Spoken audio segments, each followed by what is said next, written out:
Tonight on the Daily Debrief, the trial of a South Carolina woman accused of kidnapping her husband's mistress.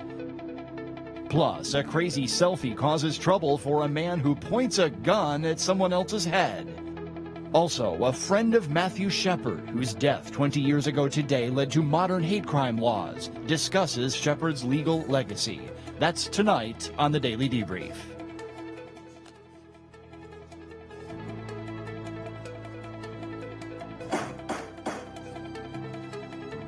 And good evening, everybody. Welcome to the Daily Debrief. South Carolina prosecutors are trying to convince a jury that a woman and her husband kidnapped a younger woman with whom her husband was said to have been having an affair. Tammy Moorer is on trial for conspiracy to kidnap 20-year-old Heather Elvis. Moorer's husband was already separately charged and separately convicted. Prosecutors told the jury they have no clue where Elvis might be. In court today, questions about whether an area security camera captured the defendants heading to the scene where authorities believe the victim disappeared. About Heather Elvis's case. What do you mean sent you a story in the mail? On Facebook. Okay. On social media. And within reading this story, I found out that a person of interest lived on 814. I Googled the address with it, realized it was down below where I live. It's the wrong side. And I do know from the story her car was found at Peachtree Landing. Someone may have come by the house to get to the landing, because to get from the other end of 814 to the landing, if you don't take the main highway, you're going to go by my house. My cameras may have picked up something. I wanted to turn it over. It might not have anything on it. It might have something on it. But my good conscience would not be clear if I didn't turn over what I may have possibly had.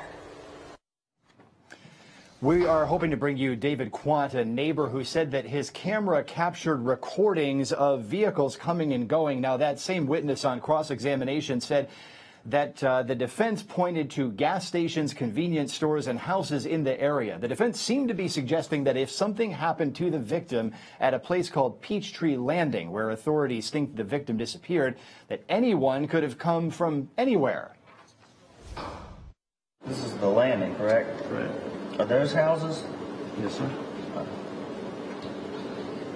But fair to say that there's a good number of residences in that area.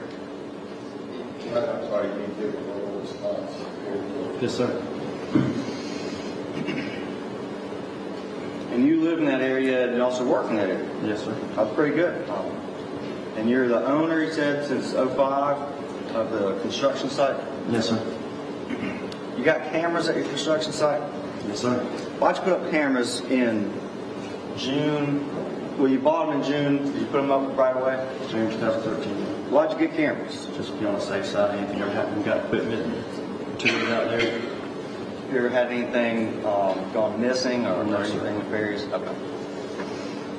Do you see, you testified there's a car that drives by. You got an emergency vehicle, maybe a cop car. Could have been, yes. Do you see those a lot in that area? Not really, no. You think it's a coincidence for it to drive by? Not been. Another neighbor who testified yesterday said she came forward with her own surveillance video when she learned of the victim's disappearance. Prosecutors seem to think this neighbor's surveillance system caught the defendant driving to the scene where Elvis likely disappeared.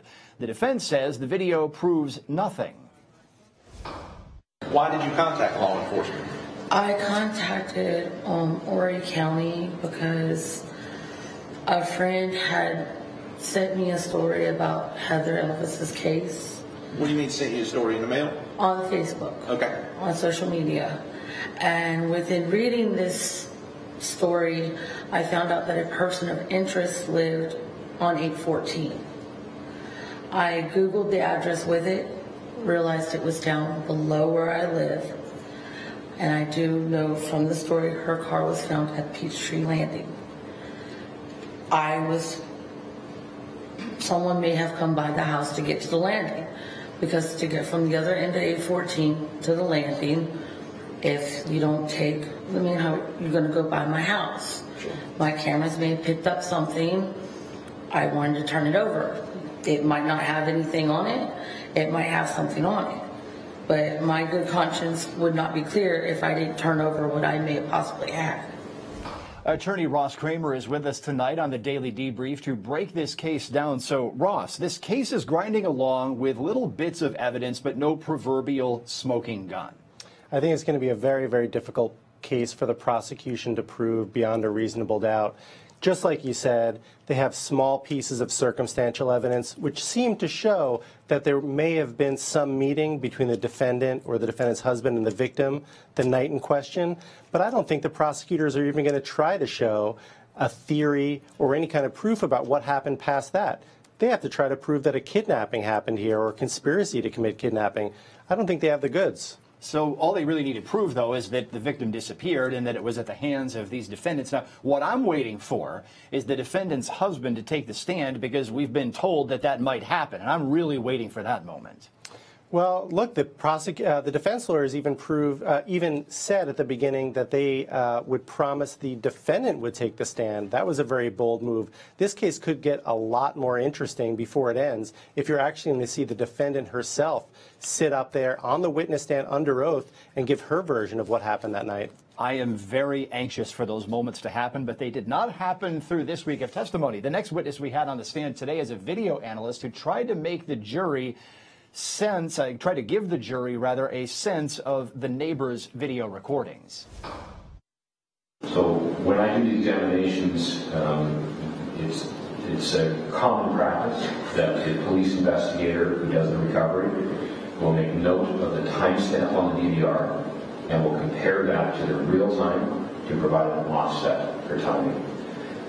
That's kind of a standard process for investigators. I then rely on that offset for timing when I'm doing synchronization. In this case, the real time was determined to be 3:35 in the morning. And so the times on the screen here are offset. It might have been. Well, you heard that time there, folks, 3:35 in the morning. That's important because one of the videos showed a dark truck heading toward the suspected kidnapping scene at 3:39 a.m. and heading back out of the scene at 3:46 a.m. The last phone call Heather Elvis placed was to the defendant right between those two times at 3:41 a.m. More now from the analyst who tried to determine what vehicle was driving near the scene at those times. I used a Chevrolet Silverado in cab. One was white, one was silver, so two different ones. Dodge Ram 1500, a Dodge Ram Laramie, a GMC Denali, and then I used a Ford F-150 4x4, Ford F-150 King Ranch, Ford F-150 Lariat black in color, a Ford F-150 Lariat red in color, dark red, a Ford F-150 Platinum, and a Ford F-150 Limited.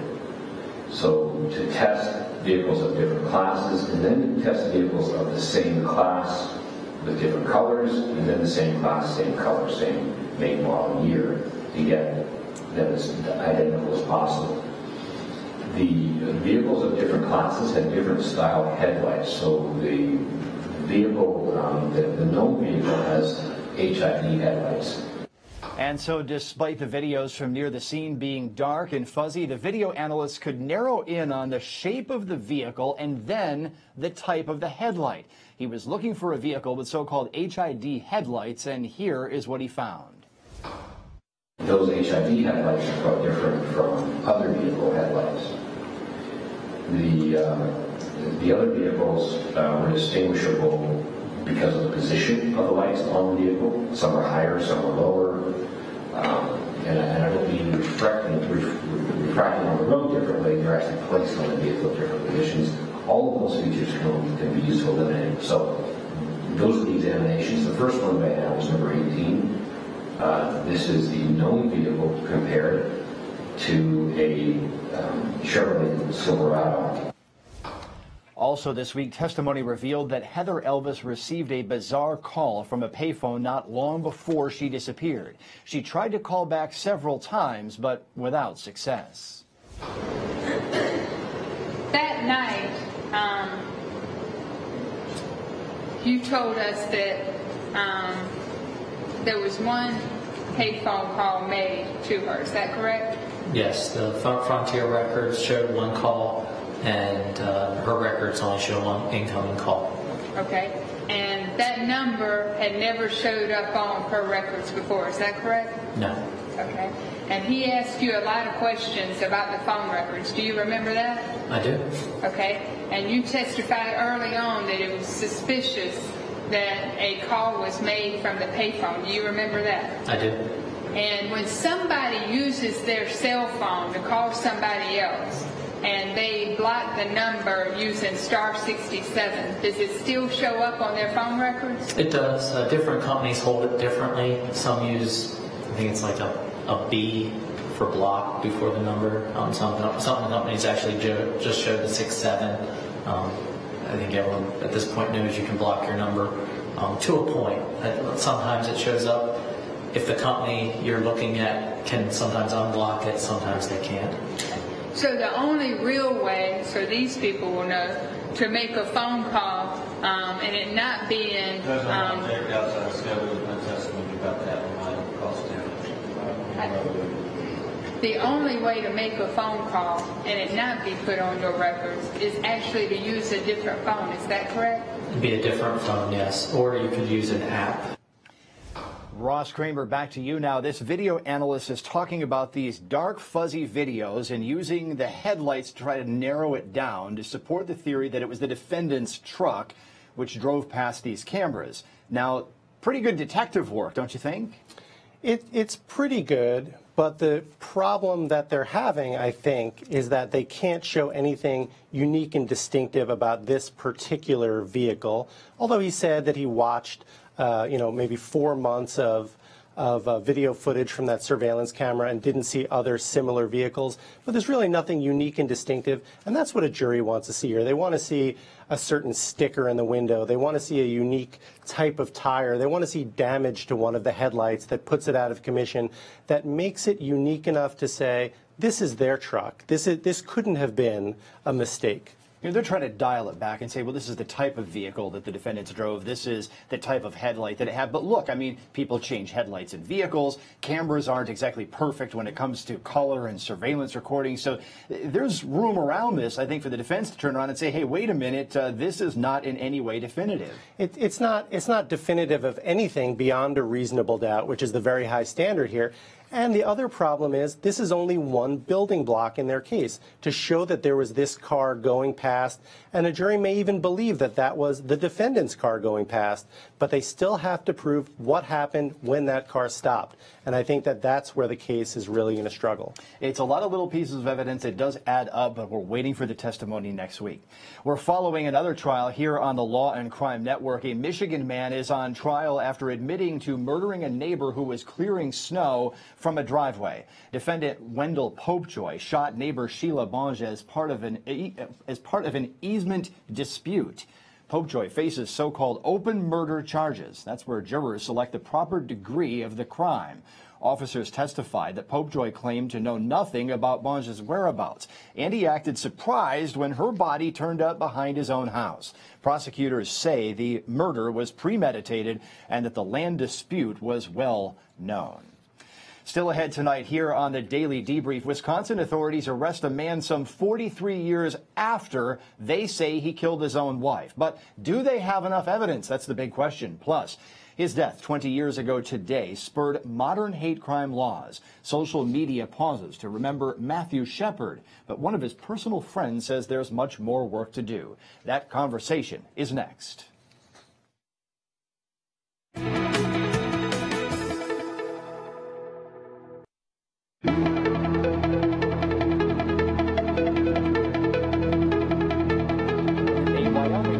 Resulted in a death exactly 20 years ago today is being remembered nationwide. college student Matthew Shepard died after a brutal attack by two men who are now serving life sentences. Shepard was gay, and his death was the genesis of modern hate crime legislation. Joining us tonight on the Daily Debrief is Jason Marsden, a friend of Matthew Shepard's, who now serves as executive director of the Matthew Shepard Foundation. Jason, good to be on with you tonight. I'm sure your thoughts have been centered on your friend and his legacy today. Indeed, and thanks for giving us a moment to help people recall 20 years ago when countless millions of people followed Matt's injuries and his medical condition in the hospital for several days before he passed away October 12th. We're very honored to be able to do work against hate crimes in his name, but ultimately, of course, we'd like to see those types of crimes come to an end. How has our modern notion of hate crime law developed since your friend's murder those 20 years ago? Sure. We had originally passed hate crime law in the United States at the federal level in the late 1960s in response to the violence of the civil rights movement. Those laws were aimed at being able to bring federal prosecution in cases where state and local authorities were unable or refused to deliver justice. And those laws were limited to race, religion, ethnicity, very specific categories of identity. And only applied in certain narrow circumstances, such as when the victim was engaged in a federally protected activity, such as voting or trying to attend school. In the wake of Matt's murder, a resurgent call for additional hate crime legislation at both the state and federal level really rose up. And this law, which finally did pass in 2009, brings sexual orientation, gender identity, and disability into the classes that are protected, and gives federal authorities much wider jurisdiction over the circumstances in which they can bring a prosecution. There have been protests in favor of hate crime laws and against hate crime laws. President Obama ultimately signed a law in honor of Matthew. So what's been the biggest struggle in trying to get more states to latch on to this area of law? Well, it's twofold. One is there are 5 holdout states, including Matt's home state of Wyoming, where his murder occurred, who have no hate crime legislation whatsoever. Furthermore, in more than a dozen states, their hate crime laws do not include sexual orientation or gender identity. And in further states, sexual orientation is included, but gender identity is not. Second, there is a vast patchwork of how tough these laws actually are. In some places, they're fairly minor sentence enhancements, and politicians have resisted making them either more strict or making them chargeable offenses in their own right. And there continues to be a philosophical disagreement amongst some people in the libertarian right in particular about differential treatment of offenders based on the motivation of the crime. Some people just don't believe in that. Very quickly here, Jason, one of your rallying cries is erase hate, but of course the human brain isn't written with a pencil. So from a broader perspective, beyond the law, how, very quickly, in your opinion, do we do that? We have to raise another generation and generations beyond them who grow up not learning hate in the first place. I think it's that simple, and it starts in our homes and our schools. And it starts with each one of us trying to mentor younger people to build the world that we know they can build if given the encouragement. Jason, we appreciate you joining us today on this day to remember your friend and the work that you've done in his honor. Thank you very much. A look now at other crimes making headlines across the country with Anthony Velez. Here are today's top crime stories trending on Law&Crime.com and across the country. A man in North Dakota is facing charges after he allegedly busted into a Catholic church and took a skinny dip into a holy water fountain in front of stunned parishioners. 21-year-old Zachary Burdick, who was allegedly under the influence of methamphetamine, reportedly busted into Mass at the Spirit of Life Catholic Church in Mandan before stripping and jumping into a fountain. After his holy dip, Burdick allegedly walked down the aisle fondling himself in front of church patrons. Burdick now faces charges of indecent exposure, ingestion of meth, and criminal mischief.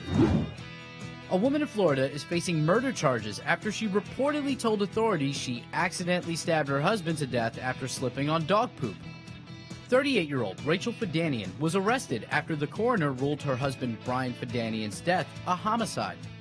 Fidanian initially claimed she stabbed her husband when she slipped while holding her dog and a knife, and later changed her story, saying she slipped on dog poop while washing dishes with a knife in her hand. Fidanian now faces a second-degree murder charge.